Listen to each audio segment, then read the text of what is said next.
లో చామంతి పూలకు మంచి డిమాండ్ ఉండటంతో తెలుగు రాష్ట్రాల్లో రైతులు అధిక విస్తీర్ణంలో సాగు చేస్తున్నారు. జూన్ నుంచి ఆగస్టు వరకు ఈ పంటను నాటుతారు. గతంలో శీతాకాలంలో మాత్రమే పూల దిగుబడినిచ్చే రకాలుండేవి. ప్రస్తుతం సంవత్సరం పొడవునా దిగుబడినిచ్చే రకాలు కూడా అందుబాటులో ఉన్నాయి.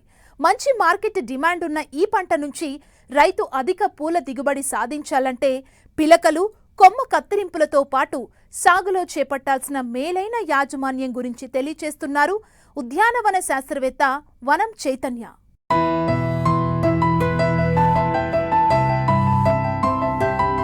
పూల సాగు రైతులకు అత్యంత ఆశాజనకంగా ఉంది. గిరాకీ ఎక్కువగా ఉండడం, మార్కెట్ ధరలు పెరగడం, ఎగుమతి అవకాశాలు ఊపందుకోవడంతో పూల సాగుకు రైతులు మొగ్గు చూపుతున్నారు. దీనికి తోడు గ్రీన్ హౌజులలో పూల సాగు చేసే రైతులకు ప్రభుత్వం నుంచి మంచి ఆర్థిక సహకారం అందుతూ ఉండడంతో అన్ని ప్రాంతాల్లోనూ పూల సాగు చేసే రైతుల సంఖ్య రోజురోజుకు పెరిగిపోతోంది. ముఖ్యంగా చామంతికి సంవత్సరం పొడవునా మంచి డిమాండ్ ఉంటుంది.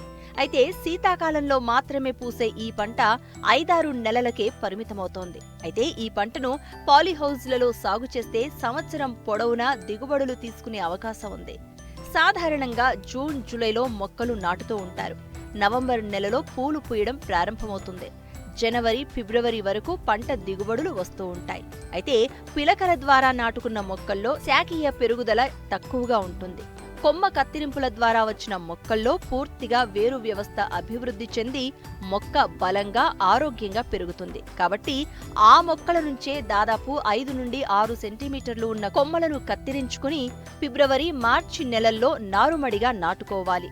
అవి పిలక మొక్కలుగా తయారై జూన్, జూలైలో నాటుకోవడానికి అనుకూలంగా ఉంటాయి. తద్వారా నాణ్యమైన మొక్కలతో పంట అభివృద్ధి వేగంగా ఉంటుంది. ముఖ్యంగా మార్కెట్లో డిమాండ్ ఉన్న చామంతి రకాలను సాగు చేసి మేలైన యాజమాన్య పద్ధతులు పాటిస్తే మంచి ఆదాయం పొందవచ్చంటున్నారు ఖమ్మం జిల్లా ఉద్యానవన శాస్త్రవేత్త వనం చైతన్య.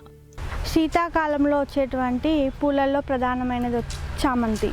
ఈ చామంతి అనేది ముఖ్యంగా మనము షార్ట్ డ్యూరేషన్ క్రాప్ అని కూడా అంటాము. సాధారణంగా మనము వర్షాకాలంలో నాటుకొని పూల యొక్క దిగుబడి మాత్రం మనము శీతాకాలంలో గమనించడం జరుగుతుంది. చామంతి మనం 2 రకాలుగా ప్రవర్ధనం చేసుకోవచ్చు.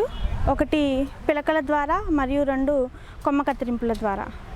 ఈ పిలకల ద్వారా అంటే ఆల్రెడీ ఉన్నటువంటి పాత చామంతి మొక్కకు వచ్చేటువంటి పిలకలను మనము వేరు చేసి వాటిని ప్రధాన పొలంలో నాటుకోవడం. అదే కొమ్మ కత్తిరింపుల విషయానికి వస్తే ఈ లేత కొమ్మల్ని కనుక మనము ఒక 3 అంగుళాలు ఉన్నటువంటి కొమ్మలను కత్తిరించుకొని వీటిని ఇండోల్ బ్యూట్రిక్ యాసిడ్ ద్రావణంలో ముంచుకొని తిరిగి కోకోపీట్తో నింపినటువంటి ప్రోట్రేలలో మనం నాటుకోవాలి. ఈ ఏప్రిల్, మే మాసంలో వీటిని నాటుకున్నట్లయితే మనకు 20-25 రోజులలో దీంట్లో మనము వేరు వ్యవస్థ అభివృద్ధి చెందడం అనేది గమనిస్తాము.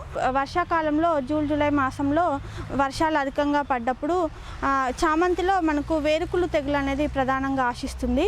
కాబట్టి మనము ఎత్తైన బెడ్లలో కనుక చామంతిని నాటుకున్నట్లయితే దీని యొక్క కొంచెం వరకు ఈ తెగుల్ని తగ్గించుకునే అవకాశం ఉంటుంది. అంతేకాకుండా చామంతిలో కలుపు అనేది ప్రధాన సమస్య కాబట్టి మనం ఈ మల్చింగ్ని ఉపయోగించినట్లయితే కొంతవరకు మనం సాగు ఖర్చును తగ్గించుకొని దిగుబడిని పెంచుకునే అవకాశం ఉంటుంది. ఇంకా ఎరువుల యాజమాన్యం విషయానికి వచ్చినట్లయితే ప్రధాన పొలం తయారు చేసుకున్నాక ఒక 10 టన్నుల పశువుల ఎరువుని మనము పొలంలో వేసి బాగా కలియదున్నాలి.